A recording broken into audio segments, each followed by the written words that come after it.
m'agradaria bé que fos una cosa racional i percentual, si cal dir.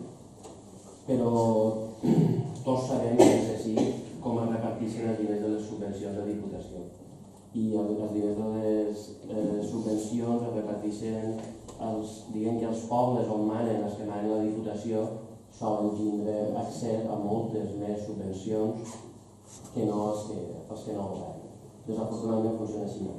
I donat al gran aparat administratiu, el gran aparell administratiu que n'hi ha a l'estat espanyol, també compartim que pensem que les diputacions perfectament es podrien assolir moltes coses, molts servicis des de les conselleries i altres creant comunitats de serveis a nivell comarcal que són molt més propers i pensem que seria molt més efectiu.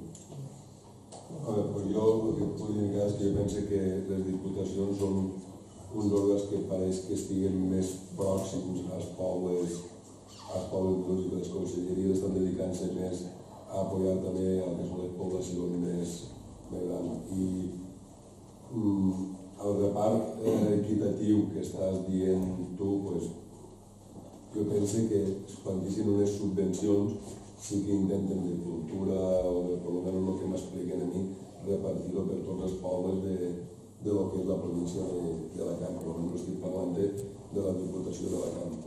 Sempre n'hi haurà algun poble com per exemple, no sé, Sèbia, Teulà o el que sigui que potser per el tipus de població, perquè una població més gran necessita més coses que pobles menors, però ja et dic, es fa una repartició dels diners, jo penso que prou equitativa a lo que és la província d'Alacant. No, jo respecte també... Si no ho pensara, no m'he d'aportar aquesta noció. Penso que